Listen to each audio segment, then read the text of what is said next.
An explanation on the indulgences provided in the decree on granting them for the Jubilee Year 2025, called by His Holiness Pope Francis on May 13, 2024. Good morning. In this video, I would like to introduce you to the matters of the indulgences provided for the Jubilee Year 2025, that according to the schedule, Pope inaugurates it at Vatican on Christmas Eve, December 24th. Then local churches inaugurate it the following Sunday, the Feast of the Holy Family, celebrated on December 29th, and will be closed next year in all local churches also on the Feast of the Holy Family, that will be celebrated December 28th, while Pope will close it even later on 6th January 2026. So all local churches celebrate it for the entire calendar year, while the Pope at Vatican celebrates even for additional almost 2 weeks. The decree on the granting of indulgence during the Ordinary Jubilee Year 2025 is available on the Vatican website, as you can see on the screen. Before going to the details of that decree, it will be also important to quote some general regulations included in Introductory of Indulgences of 1968. In number 22 we read, "To be capable of gaining an indulgence for oneself, it is required that one be baptized, not excommunicated, in the state of grace, at least at the completion of the prescribed works, and a subject of one gaining the indulgence.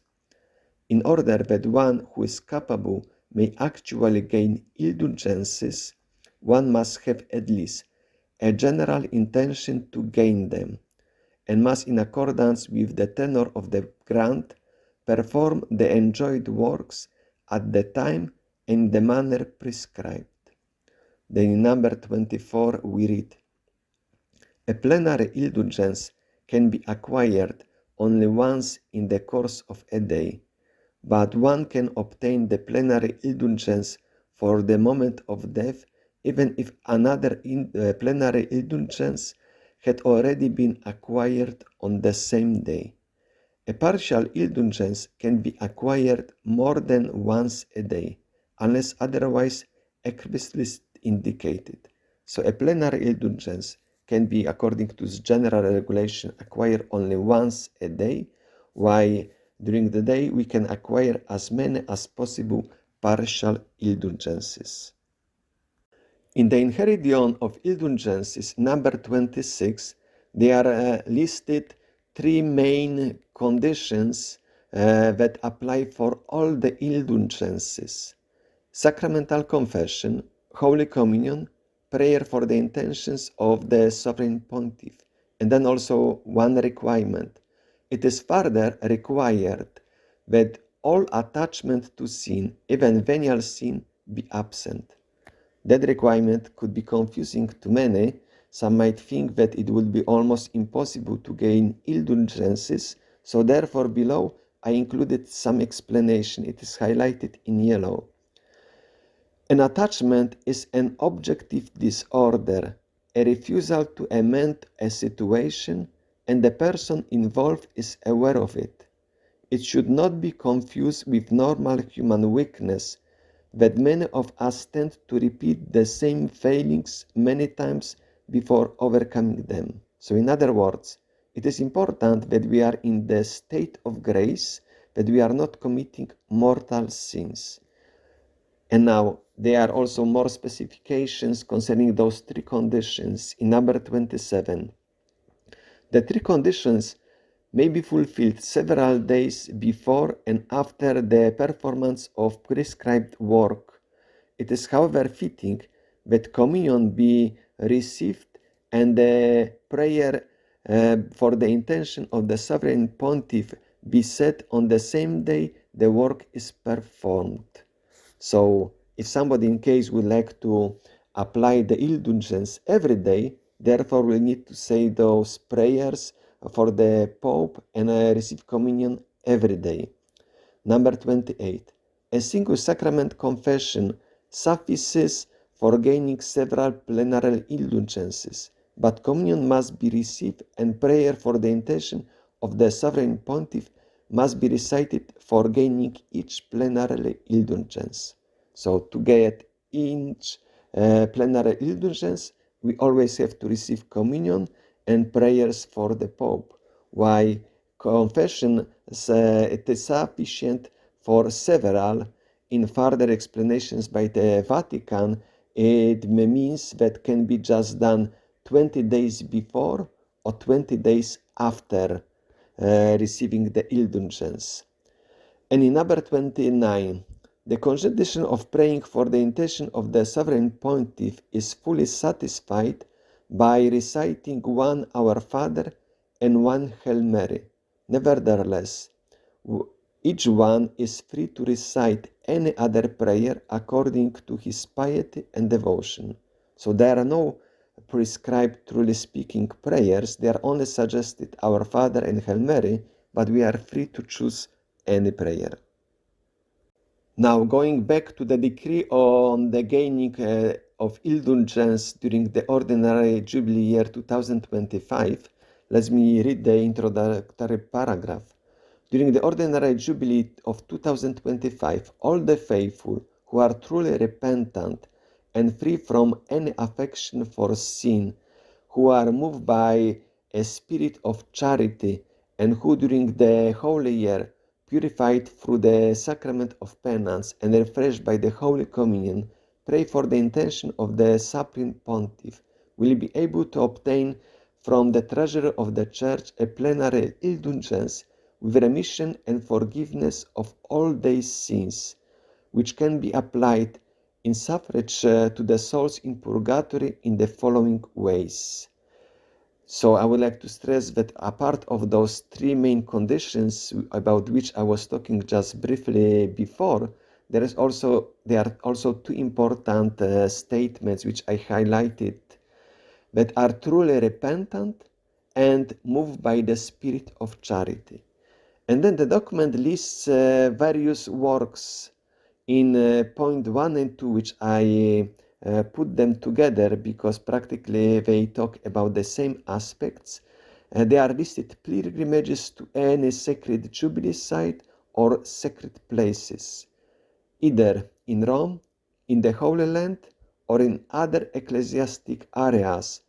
For example, by visiting the cathedral or other churches or other sacred places designated by the local ordinary. So in each diocese, bishops design those places of pilgrimages, sacred places.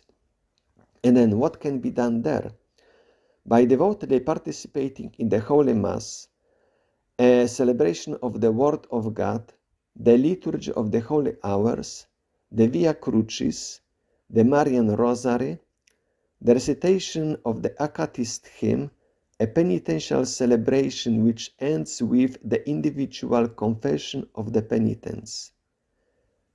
Likewise, the faithful can obtain the Jubilee indulgence if, individually or in group, they devoutly visit any Jubilee site and there, for a suitable period of time, engage in Eucharistic adoration and meditation, concluding with the other Our Father, the profession of faith in any legitimate form, and invocation to Mary, the Mother of God.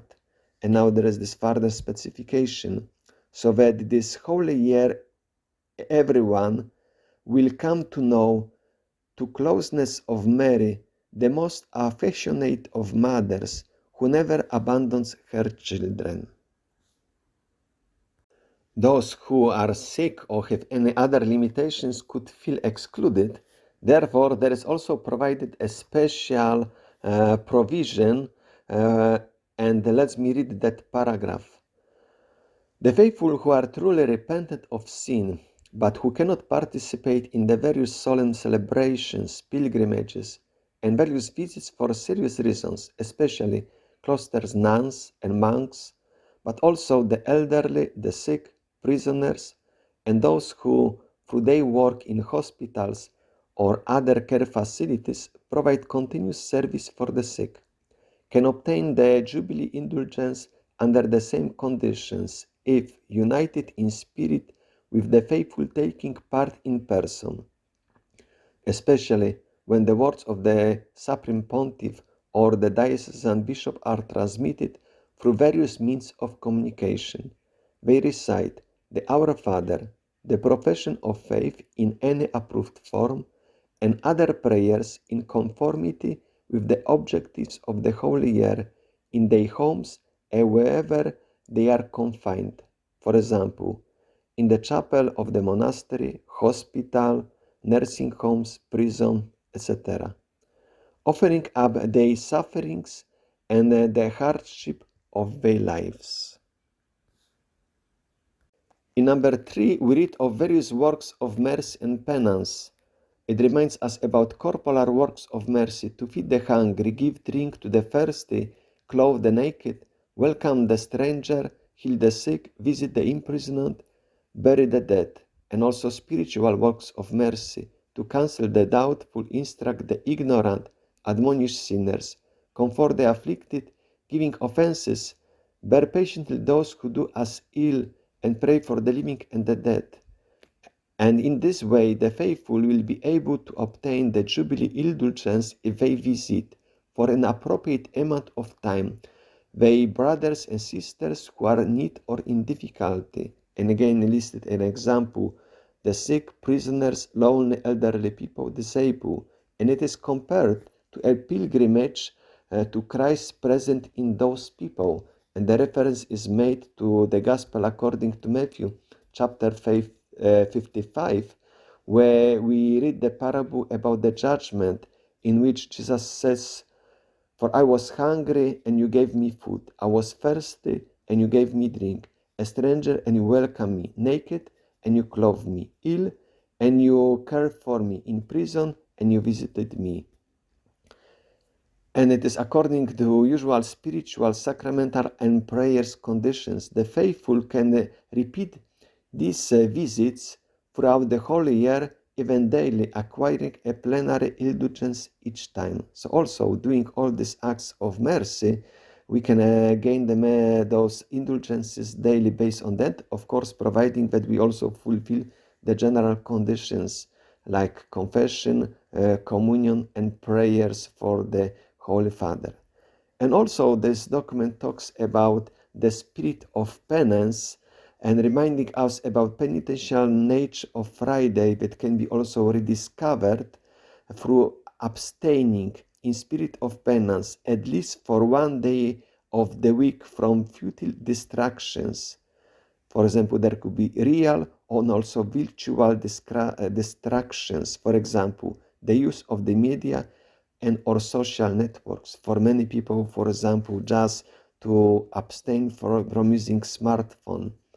From superfluous consumption, for example, by fasting or practicing abstinence according to the general norms of the Church and the indications of the bishops, as well by donating an appropriate sum of money to the poor, by supporting works of a religious or social nature, especially in support for the defense and protection of life in all its phases, but also by supporting the quality of life of the abandoned children, young people in difficulty, the needy and lonely elderly people or migrants, and various countries. It can be also obtained by dedicating a reasonable portion of one's free time to voluntary activities that are of service to the community or to other similar forms of personal commitment. There is also an element of formation through popular missions, spiritual exercises, and formation activities. In addition, the faithful will be able to obtain the Jubilee Indulgence if, with a devout spirit, they participate in popular missions, spiritual exercises, or formation activities on the documents of the Second Vatican Council and the Catechism of the Catholic Church, held in a church or other suitable place according to the mind of the Holy Father. And the last element, it is unique because, as in general rule at the beginning I quoted from the Inheritance of Indulgences, that there is a possibility to receive the plenary indulgence only once a day. Now this provision makes it possible even twice under the following conditions. Despite the rule that only one plenary indulgence can be obtained per day, the faithful who have carried out an act of charity on behalf of the souls in purgatory, if they receive Holy Communion a second time that day, can obtain the plenary indulgence twice on the same day, applicable only to the deceased. This must take place within a Eucharistic celebration. So it means that we can participate twice, but we need to participate twice in a Eucharist fully in order to gain that indulgence twice a day. So that's very beautiful. Not only that we can receive indulgence, a plenary indulgence each day of the year 366 times, but even we can gain double.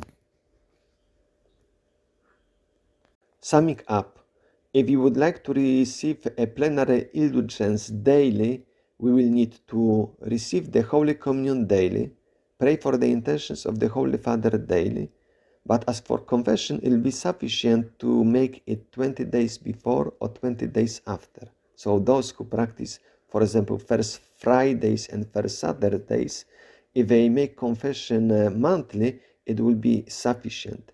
And as for the works listed in the documents, I now make a summary list: pilgrimages, works of mercy, penance and abstinence, donating and supporting, dedicating one's free time to voluntary activities, popular missions, spiritual exercises, or formation activities on the documents of the Second Vatican Council and the Catechism of the Catholic Church, and that special provision under number 7, Holy Communion for the souls in purgatory, received twice on the same day, on the condition that we participate fully in the Eucharist twice. And whenever we will not fulfill fully those conditions for a plenary indulgence, that indulgence will become partial. I would like to wish you fruitful time, and if you see that this video is helpful, share with others that more people may obtain as possible as many indulgences, especially applying them for the souls in purgatory. God bless you.